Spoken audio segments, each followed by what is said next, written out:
Queridos irmãos, nós vamos abrir a palavra de Deus. Primeiro livro dos Reis, capítulo de número 21. Eu fico muito feliz de ver Gui tocando. Eu lembro quando o conselho aprovou para ensinar, Henrique ensinar as crianças, os adolescentes começarem a tocar. E ver Gui tocando dessa forma, daqui a pouco ele vai passar o tocador, né, Gil? Vai ficar melhor, né, Clarice? Já está, né? É muito bom essa dinâmica de ver as crianças desenvolvendo assim.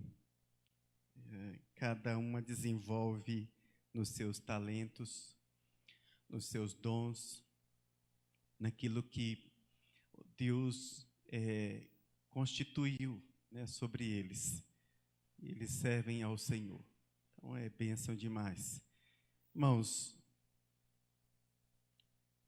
nós vamos ler então esse texto do 21, do capítulo 21 do primeiro livro dos Reis, de 1 a 16. Diz assim: Sucedeu depois disto o seguinte: Nabote, o jezreelita, possuía uma vinha ao lado do palácio de Acabe, rei de Samaria. Tinha em Jezreel. Disse Acabe a Nabote: Dá-me a tua vinha, para que me sirva de horta, pois está perto, ao lado da minha casa. Dar-te-ei por ela outra melhor, ou, se for do teu agrado, dar-te-ei em dinheiro o que ela vale. Porém, Nabote disse a Acabe: Guarda-me o Senhor de que eu dê a herança de meus pais. Então Acabe veio desgostoso e indignado para sua casa, por causa da palavra que Nabote, o jezreelita, lhe falara, quando disse: Não te darei a herança dos meus pais, de meus pais. E deitou-se na sua cama, voltou o rosto e não comeu pão. Porém, vindo Jezabel, sua mulher, ter com ele, lhe disse: Que é isso que tens assim desgostoso o teu espírito e não comes pão? Ele lhe respondeu: Porque falei a Nabote, o jezreelita, e lhe disse: Dá-me a tua vinha por dinheiro, ou, se te apraz, dar-te-ei outra em seu lugar. Porém, ele disse: Não te darei a minha vinha. Então Jezabel, sua mulher, lhe disse: Governas tu com efeito sobre Israel? Levanta-te, come, e alegre-se o teu coração. Eu te darei a vinha de Nabote, o jezreelita. Então escreveu cartas em nome do rei, em nome de Acabe, selou-as com o sinete dele e as enviou aos anciãos e aos nobres que havia na sua cidade e habitavam com Nabote. E escreveu nas cartas dizendo: Apregoai um jejum e trazei Nabote para a frente do povo. Fazei sentar defronte dele 2 homens malignos, que testemunhem contra ele, dizendo: Blasfemaste contra Deus e contra o rei. Depois levai-o para fora e apedrejai-o para que morra. Os homens da sua cidade, os anciãos e os nobres que nela habitavam, fizeram como Jezabel lhes ordenara, segundo estava escrito nas cartas que lhes havia mandado. Apregoaram um jejum e trouxeram Nabote para a frente do povo. Então vieram 2 homens malignos, sentaram-se defronte dele e testemunharam contra ele, contra Nabote, perante o povo, dizendo: Nabote blasfemou contra Deus e contra o rei.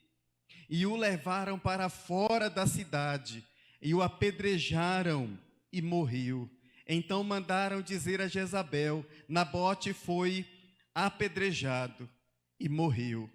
Tendo Jezabel ouvido que Nabote fora apedrejado e morrera, disse a Acabe: levanta-te e toma posse da vinha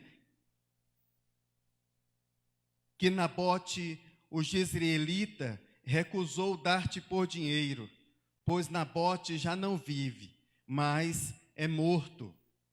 Tendo Acabe ouvido que Nabote era morto, levantou-se para descer para a vinha de Nabote, o jezreelita, para tomar posse dela.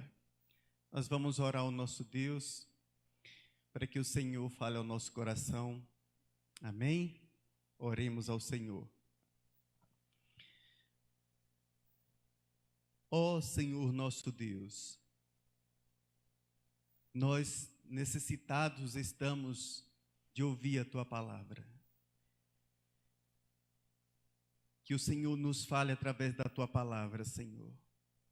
Este mês é um mês dedicado ao mês da família.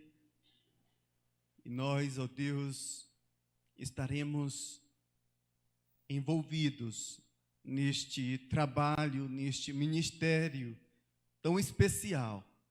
E a família que teme ao Senhor, a família da aliança, a família que serve tão somente ao nome de Jesus. Nós estamos aqui, Senhor, ó Deus, juntos e necessitados de ouvir a Tua palavra. Despede, ó Deus, compartilha esta palavra em nosso coração. Venha descortinar, ó Deus, a nossa mente, abrir o nosso coração, para que possamos meditar e que o Senhor venha falar ao nosso coração de maneira profunda. Nós oramos em nome de Jesus. Amém. Meus amados irmãos, eu quero compartilhar com os irmãos sobre quando ocorre o fracasso do casamento. Alguns que são casados aqui no nosso meio, talvez alguns que estão assistindo através do Facebook e que já casaram e contraíram o matrimônio, tem uma família. Nós estaremos abordando aqui alguns princípios nesse texto. E nós teremos 2 princípios negativos e um princípio positivo. Nós estaremos abordando os 2 primeiros princípios negativos que leva a família ao fracasso, e depois nós estaremos abordando quando ocorre o sucesso da família através do princípio positivo. Então, queridos irmãos, nós temos um texto em nossas mãos em que fala de um casal, fala de família. Mas esse casal, especialmente apontando aqui na direção de Acabe e Jezabel e de Nabote, nós podemos de fato observar do que aconteceu na vida deles. do como foi, como se deu, e o que nós podemos extrair para aplicarmos em nossas vidas hoje. Afinal de contas, mesmo o texto sendo antigo, ele é atual, porque o Espírito Santo fala ao nosso coração através da sua palavra hoje. Então, queridos irmãos, quando olhamos para essa história, olhamos para a história de Acabe, o rei Acabe e Jezabel, e essa história vai ter início lá no capítulo 16, porque Jezabel, ela vai se casar, ela vai contrair um matrimônio com Acabe, que era o rei de Israel. E diz o texto que Acabe, ele fez o que era mal perante os olhos do Senhor. De todos os reinos, todos os reis que passaram antes dele, ele foi o pior. E ele andou nos caminhos de Jeroboão, cometeu graves erros, pecados, e ele contraiu o matrimônio. No capítulo 16, a partir do versículo 31, nós vamos perceber, Acabe, ele reinou durante 22 anos lá em Israel, em Samaria, no reino do norte, porque nós temos Judá e Jerusalém no reino do sul, e Samaria era a capital do reino do norte, e Acabe é o rei.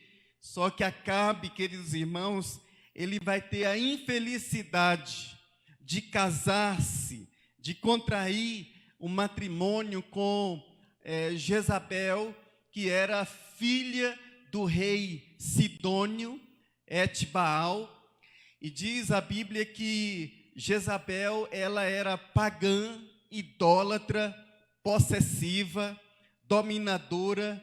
Ela era uma pessoa que ela vai influenciar o próprio reino, ela vai influenciar o rei Acabe a agir. Então, nós temos que ela vai, de certa forma, governar, ela vai reinar sobre Israel. E é interessante, então, meus irmãos, que ela vai instituir o culto a Baal, ela vai implementar legalmente, por lei, o culto ao Deus Baal. E Jezabel, ela vai dominar, então, Acabe, os modus operandi, todas as ações, todas as escolhas, tudo o que envolvia a dinâmica do governo de Acabe. Ela vai influenciar para o mal. Ela, de certa forma, promove o pecado da nação de Israel, porque Acabe vai se tornar uma marionete em suas mãos, e ela vai fazer dele o que ela bem entender. E nós podemos perceber no versículo, capítulo 18, que ela vai empreender uma perseguição violenta contra os profetas de Deus. Embora Obadias vai proteger cerca de 100 profetas, vai dar abrigo, vai dar alimento, e nós temos uma mulher determinada a praticar atrocidades, porque ela promove um banho de sangue no estado de Israel do Norte, eliminando, destruindo, matando, perseguindo os profetas que falavam em nome de Deus.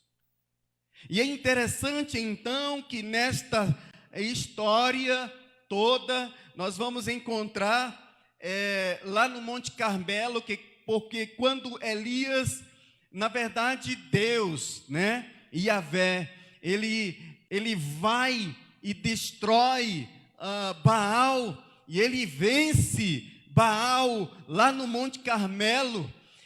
Humanamente falando, aí a gente transpõe, então, Elias venceu os 450 profetas de Baal, e então, aquela mulher, ela estava determinada a perseguir Elias, porque depois vai haver uma perseguição também violenta contra aqueles pagãos, e muitos serão mortos.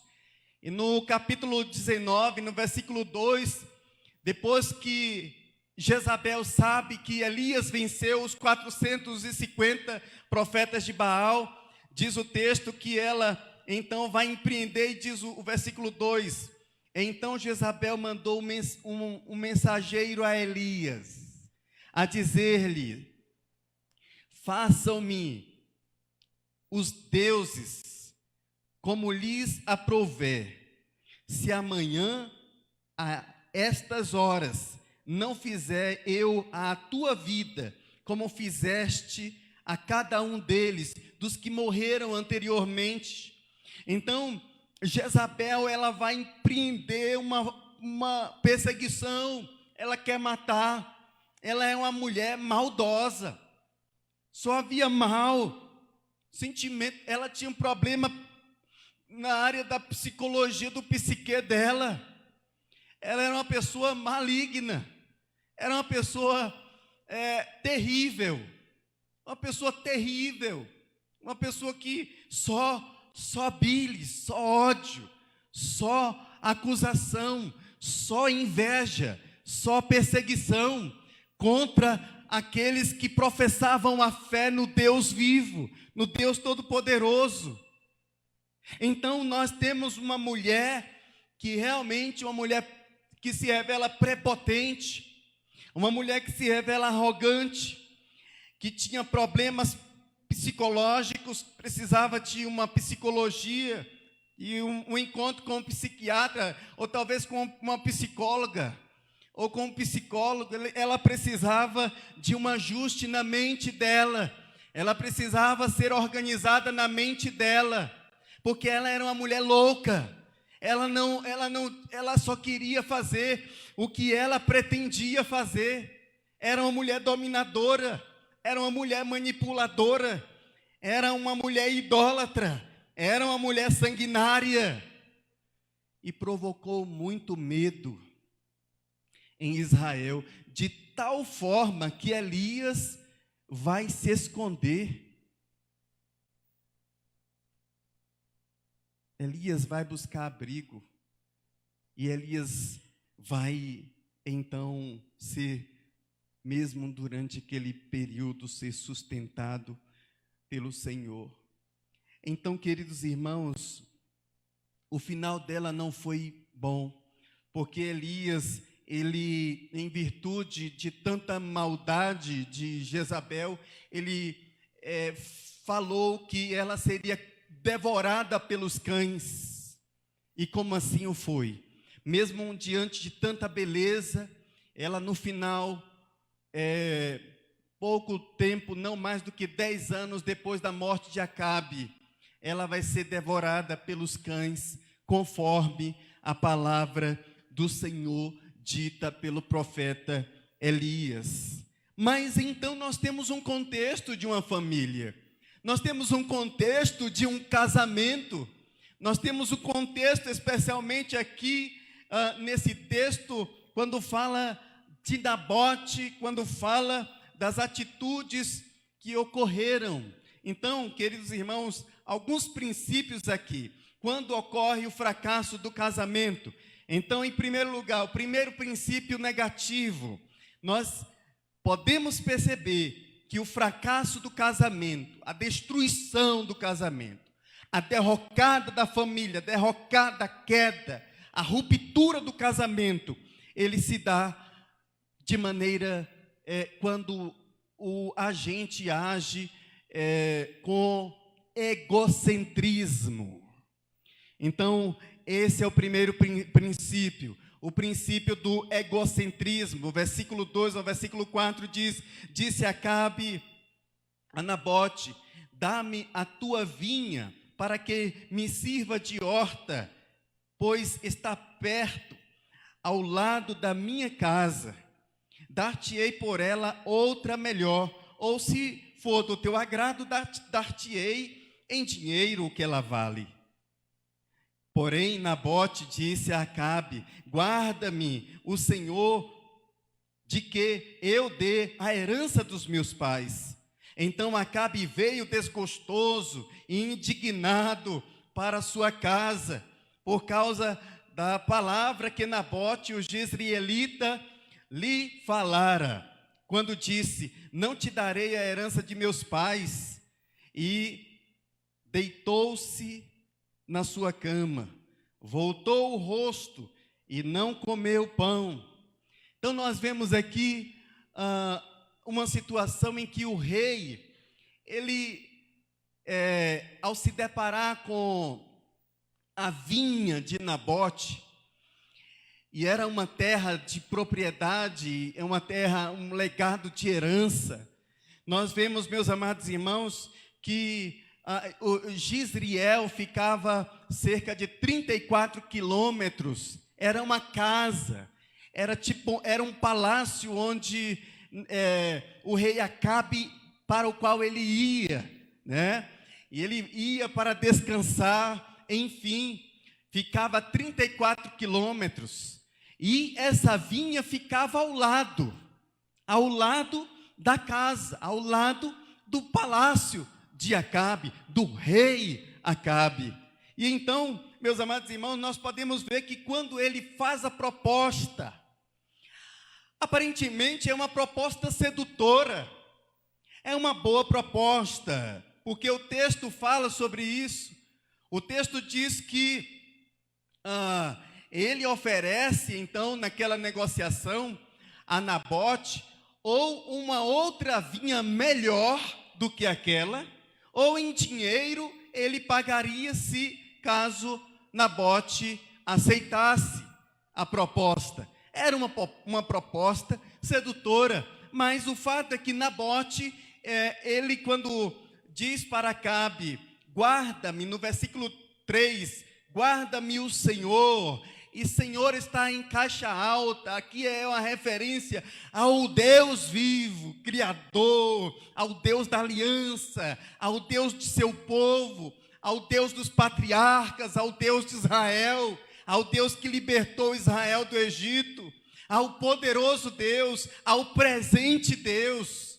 Então ele diz: guarda-me o Senhor, de que eu dê a herança, ou faça qualquer negócio com a herança de meus pais. Era um legado.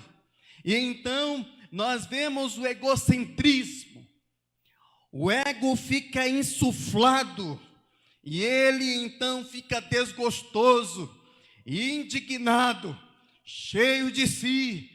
E ele então, diz o texto, que vai para casa e deita na cama e não come nem pão. Ele está realmente egoísta, cheio de si, resmungando. Aquele menino embirrento que o pai não dá aquele presente, alguma coisa assim desse tipo, e que não consegue, ele vai embirrar, e tem uns que se jogam no chão, tem uns que correm para o quarto, tem outros que fecham a porta com a força, e os pais vão atrás, mas é uma reação. Então, é o lado egocêntrico que destrói o casamento. Porque, meus amados irmãos, uma das coisas que a gente deve então pensar, que quando você, jovem, e você que é casado, que já experimentou isso, enquanto na condição de jovem, né? Aí a jovem ou o jovem, enquanto é solteiro, tudo é meu dinheiro, né?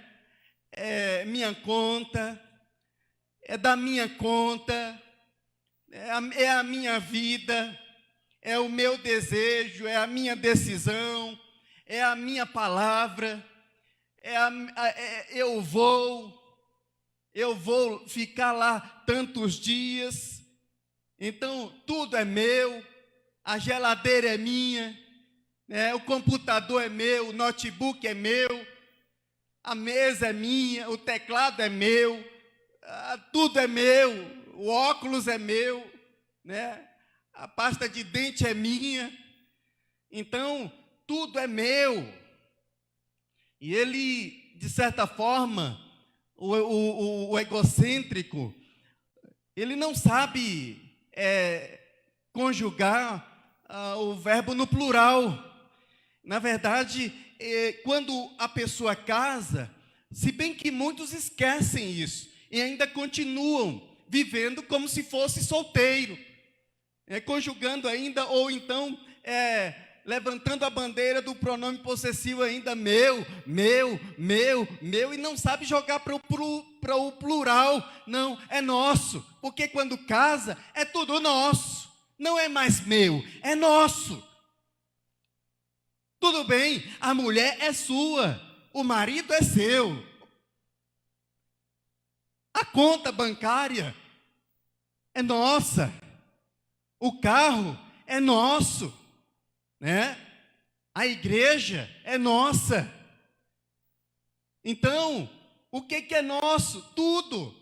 Casou-se, então acabou a vida de solteiro, e agora não é mais tudo que é meu. Não, é nosso. O emprego é nosso.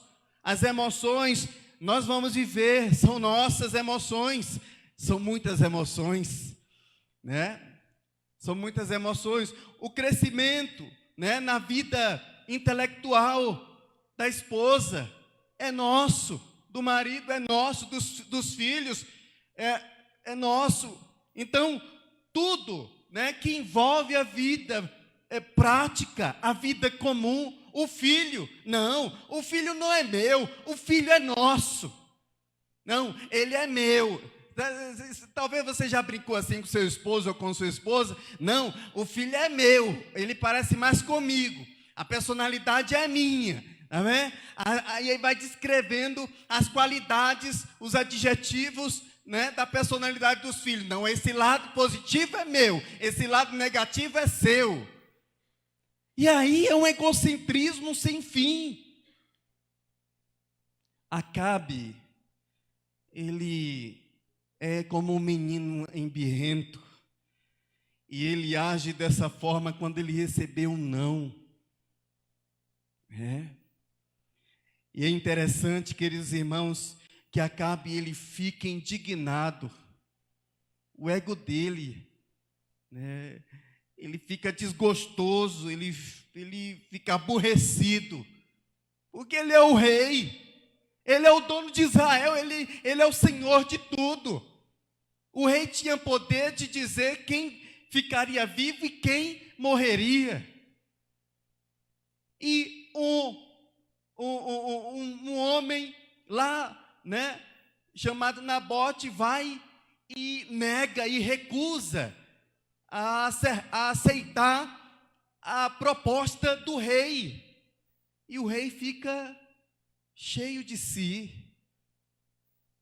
Meus amados irmãos, o egocentrismo tem atrapalhado muitos lares, tem desfeito muitos lares, tem feito com que muitas atas sejam lavradas, muitas rupturas nos casamentos, por causa do egoísmo. As pessoas não sabem lidar, e aí o que é que acontece? Se a pessoa casou e não esqueceu a vida de solteiro, onde tudo é meu, ele vai ter sérios problemas no casamento, vai romper. E eu não estou falando de casamentos que são rompidos dentro da igreja evangélica, ou lá no mundo, aliás, mas dentro da igreja evangélica, exatamente por causa do egoísmo, do egocentrismo. Então é preciso tomar muito cuidado. É nosso, as terras, as propriedades são nossas, tudo é nosso, né? A conta bancária é nossa, tudo é nosso, tudo é em comum, em conjunto. Não, a minha é a minha. Eu ganho mais, ele ganha menos, ela ganha menos e eu ganho mais. Ela tem o dinheiro para ela comprar algumas coisinhas. Então, nada disso, pastor. Quando o homem se une à sua mulher, ele deixa casa paterna, materna, ele deixa pai e mãe e se une à sua mulher. E quando diz se une à sua mulher, se une em todos os aspectos. Em todos os aspectos. Em todos os aspectos. Então, meus amados irmãos, o egocentrismo acaba destruindo o casamento. Outro princípio negativo que leva o casamento ao fracasso é o malignocentrismo. Sabe, o mal no centro. E aí você olha então para esse texto, depois que Jezabel percebe que Acabe, ele está sem comer pão, desgostoso, agitado em seu espírito, ele está como aquele menino cheio de si, egoísta, e porque recebeu um não, está daquele jeito. E diz o texto que Jezabel, ela pergunta, olha a pergunta que ela faz, no versículo de número 7. Então Jezabel, sua mulher, lhe disse: governas tu com efeito sobre Israel?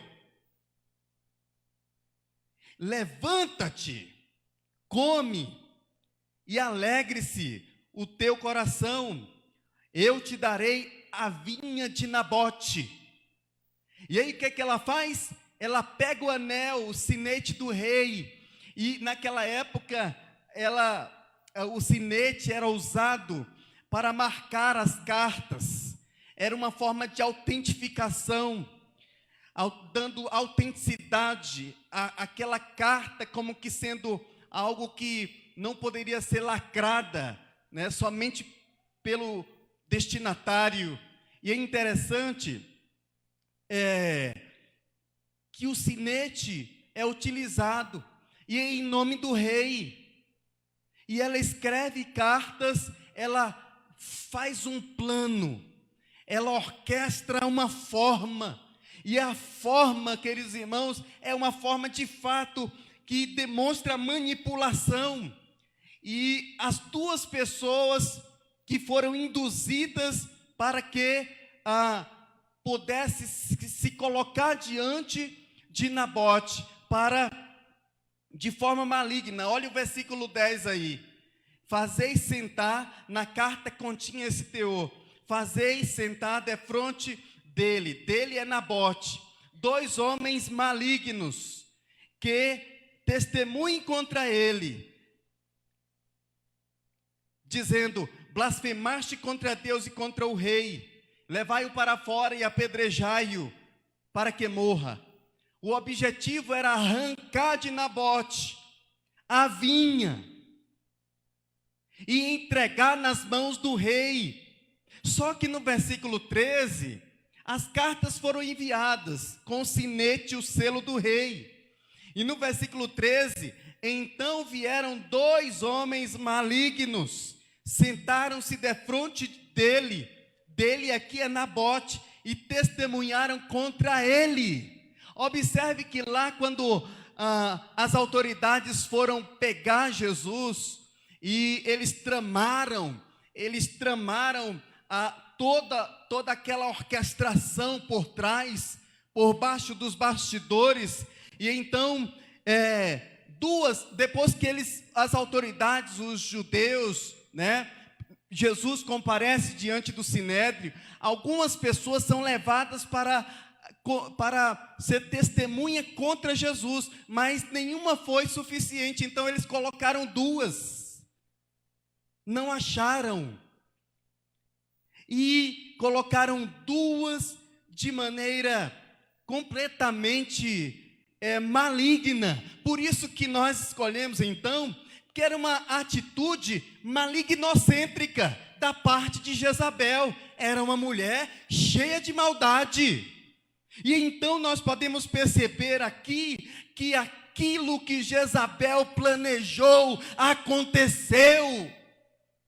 Um inocente foi morto, foi arrancado a sua vida, foi tirado a sua propriedade, por causa da maldade do coração de Jezabel. Ela já havia dito, lá conforme o texto, no versículo 7, governas tu com efeito sobre Israel, Acabe? É você que é o rei. Levanta-te. E ela ordena, né? Aqui é uma ordem. Levanta-te, come e alegre-se o teu coração. Eu te darei a vinha de Nabote, ainda que seja pelos modos religiosos do engano. Porque ela faz com que, no versículo 9, na carta estava apregoai o jejum. Utilizou-se de uma forma completamente maligna. Através da religião se pode produzir formas malignas também. E é interessante então que vai acontecer. Nabote vai ser colocado diante desses dois homens malignos que foram escolhidos, conforme o texto. E aí o que é que diz o texto? Diz que era para que aqueles homens dissessem que, testemunhassem que Nabote havia blasfemado contra Deus e contra o rei. E aí nós então podemos ver que havia a ordem na carta de Jezabel: levai-o para fora. Se este verbo estiver no tronco piel no hebraico, eu não vi, mas se ele estiver no tronco piel, é uma ação intensiva causativa.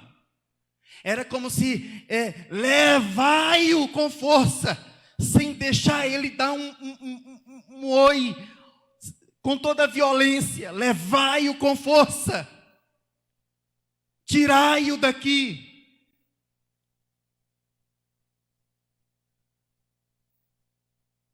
E ele foi levado, ele foi apedrejado e ele morreu. Queridos irmãos, a gente precisa guardar o nosso coração do espírito de Jezabel. É interessante que ela abusou do poder. Ela abusa do poder. Ela manipula. As duas pessoas foram induzidas a fazer coisas erradas usando métodos desonestos, que era a forma religiosa. A idolatria, cada um devia adorar o Deus, e agora era forçado a adorar o Deus Baal. Ela era de uma personalidade forte, exercia tanta influência sobre Acabe, que por fim ela passou a governar Israel. Então calúnia, difamação, inveja, ódio, ira, fazia parte da personalidade daquela mulher. Era uma mulher que vivia o malignocentrismo, era uma mulher maldosa. Porque na oração do Pai Nosso nós encontramos, porque nós podemos produzir maldade também. Às vezes em termos menores, em proporções menores, às vezes em proporções maiores, mas todos nós somos capazes de produzir aquilo que nós estamos abordando aqui diante do texto, esse lado malignocêntrico, a maldade no coração. E tem muitos lares, meus irmãos, muitos lares cristãos, em que a mulher, de fato, tem a última palavra. Quem governa é a mulher. É a mulher que é a dominadora. É a mulher que é a manipuladora. É a mulher que usa o poder. Ela não sabe o limite. Muitos cristãos, muitas cristãs, muitos lares cristãos. Mulheres que não deixam o marido liderar. Quem é que lidera a família? maridos passivos. Ora, Acabe era um marido passivo pelo texto, observando. Ou eu estou enganado? Era passivo, ele era uma marionete nas mãos de Jezabel. E ela agia de fato com brutalidade, fazendo o que queria, passando por cima da autoridade dele, usando o sinete como se fosse ele, escrevendo. Então, às vezes, meus amados irmãos, os filhos passam a ver exatamente isso, ver que a mãe é quem é o cabeça do lar. Não é não é. Mas os filhos acabam vendo essa atitude, essa forma em que, sendo a mulher dominadora, manipuladora, sempre ela que decide, sempre ela que dirige, sempre ela que faz tudo, toma todas as decisões, todas as escolhas. Então, o filho está assistindo ali, quem é o cabeça da família não é o marido, conforme estabelecido na palavra de Deus, é a mulher, e está errado. Então, deixe, você que é mulher cristã, casada, serva de Deus, deixe o seu marido governar, deixe o seu marido liderar. É claro que haverá muitas decisões, muitas escolhas acordadas conjuntamente, e é bom que isso seja feito, né? Mas em alguns momentos é o marido quem vai decidir. Mas também o resultado, o saldo, se for positivo ou negativo, é da responsabilidade dele. Mas é preciso que se deixe governar. É interessante que o Dr. Martin Lloyd Jones, pregador, e antes de ele ser pastor lá na abadia de Westminster, em Londres, e ele, quando era pastor, ainda no país de Gales, conta a história que, só para ilustrar, meus irmãos, ele vai fazer uma visita a um casal, e quando chega lá naquela visita, ele encontra aquela esposa, aquele marido, e ele percebeu que no decorrer da conversa, aquela mulher, a esposa, era uma pessoa para cima, era uma pessoa dinâmica, era uma pessoa falante, era uma pessoa comunicativa, era uma pessoa que se expressava bem, né? E o marido não, o marido passivo, calado, né? Inerte, introvertido. E só que no enredo da conversa, queridos irmãos, conta que dava-se a impressão, parecia que a decisão final sempre era do marido dentro da casa, né? E daquilo que envolvia tudo aquilo, compra, venda, escolhas e daí por diante. E terminada a visita, né? Terminada a visita, ele foi conduzido pela mulher até a porta, e ele chegou para a mulher e perguntou assim: mas me diga uma coisa aqui, quem é que manda mesmo na sua casa? E ela falou assim: é meu marido, pastor. E quem que decidiu isso? Eu. Então, é interessante que a gente pode perceber, queridos irmãos, que pela lógica é o marido que é o cabeça.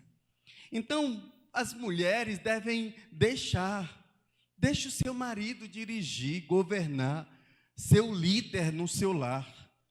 É bíblico, se submete ao Senhor, se submete ao marido como se submete ao Senhor, né? Está lá em Efésios. Então, é muito importante isso, você jovem, né?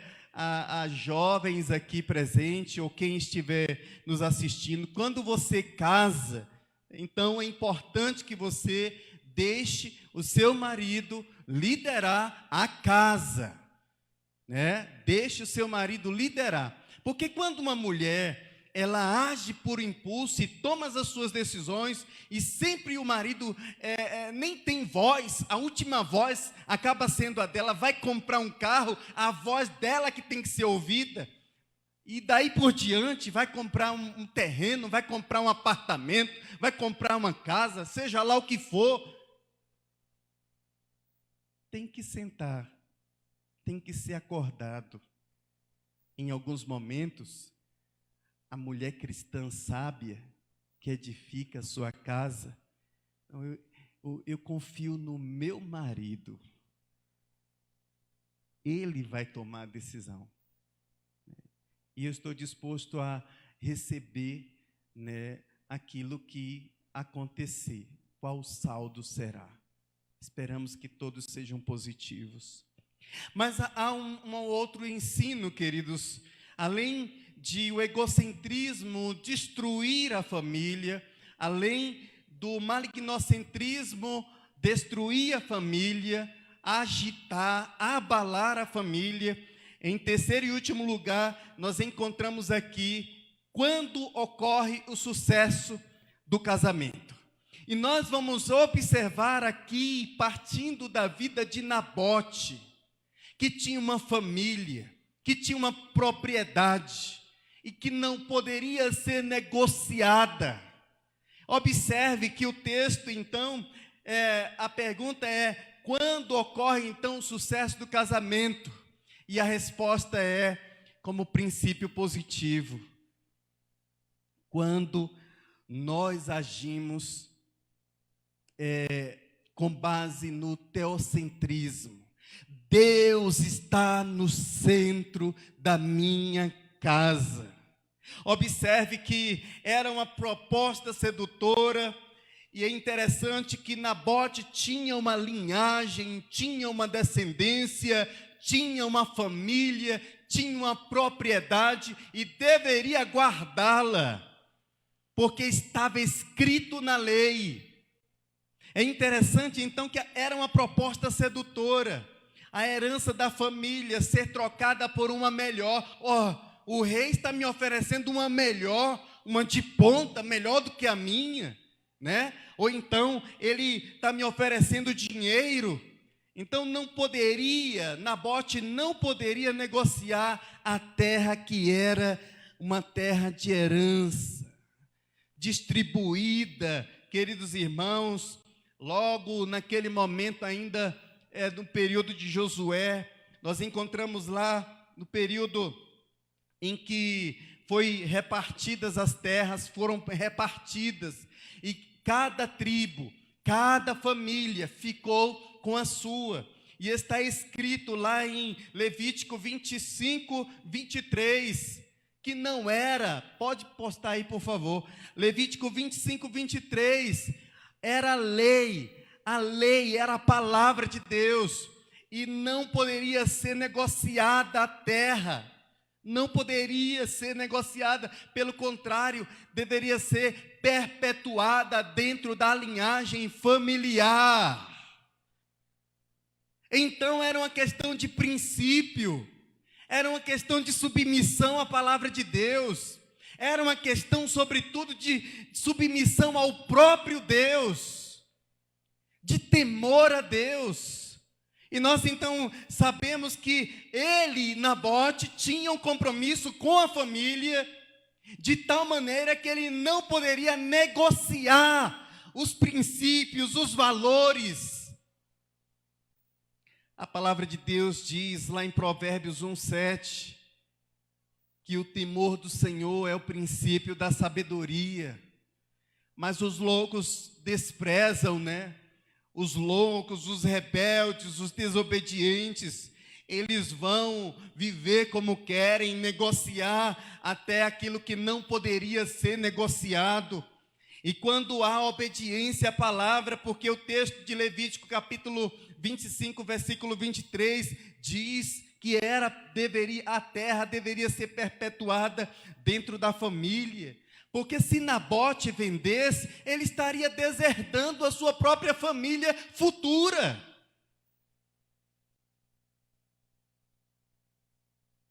Dá para entender uma coisa dessa? E ele não abre mão, então, queridos irmãos, porque Deus é que deve dirigir, Ele é quem deve dirigir a família, Ele é quem deve dirigir o pensamento do marido, da mulher, Ele é quem deve dirigir as nossas ações. Tudo deve ser submetido à vontade de Deus. Então, se você vai comprar, você vai negociar os seus planos, tem coisas que nós não podemos. Olha, pode ser negociado o casamento? Não. A mulher? Não. O marido? Não. Os filhos? Não. Em detrimento de quê? Do emprego? Jamais. Do dinheiro? Jamais. Dos seus planos, dos seus projetos, dos seus sonhos, de suas motivações, de suas intenções, sejam elas quais forem. Não. A sua família, a sua mulher é mais importante. O casamento que tem sucesso duradouro, feliz, o casamento feliz, ele é teocêntrico. As virtudes, a palavra de Deus é quem norteia toda a nossa vida, os limites. Não negocie um casamento feliz e duradouro com quem realmente te ama e cuida de você, em troca de propostas sedutoras. Na vida, meus amados irmãos, são tantas propostas sedutoras que às vezes aparecem. Satanás vem com suas propostas sedutoras. A carne quer, na sua milícia contra o Espírito, militando contra o Espírito, ela vai querer receber as propostas sedutoras da infidelidade, de você negociar os seus princípios, o seu caráter. Não. Na vida, não apenas em termos de fidelidade à nossa esposa, ou no caso da mulher para com seu esposo, devemos considerar acima de tudo a nossa fidelidade ao Senhor. Porque aconteceu o quê? Nabote foi fiel ao Senhor até as últimas consequências. Somos fiéis a Deus. Sabe, queridos irmãos, quando nós somos fiéis a Deus, é porque eu sou fiel a Deus, porque eu vou ser fiel à minha esposa. É porque você é fiel a Deus, é temente a Deus, que você vai ser fiel ao seu esposo. Porque na medida em que você deixar de ser fiel a Deus, acabou. Na medida em que você deixar de ser fiel a Deus, acabou. Você não vai respeitar mais a nada. Você vai passar por cima de tudo, como uma patroa destruindo tudo, ou como uma retroescavadeira cavando e arrancando tudo, como foi arrancada de Nabote a sua propriedade, a sua vinha. Mas, meus amados irmãos, olhando para esta história, nós não poderíamos deixar de aplicá-la na direção de nosso Salvador. Porque Cristo morreu e pagou o preço, inocentemente, por sua família, por sua noiva. Ele defendeu a sua esposa, a sua noiva. E ele defendeu com o seu sangue. Que coisa gloriosa! Ele nos defendeu, ele cuidou de nós, ele morreu na cruz, ele suportou o sofrimento na cruz por nós, a noiva, a igreja de Cristo, a sua família.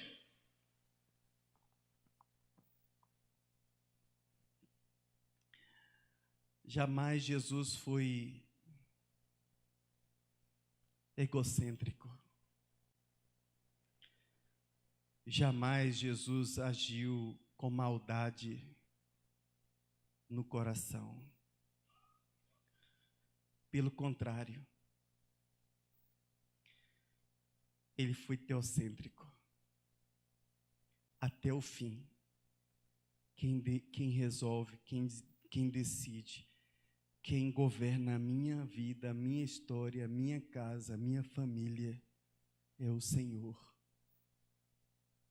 A minha casa, a minha família está nas mãos do Senhor. Amém. Que Deus nos abençoe. Fiquemos em pé, meus irmãos.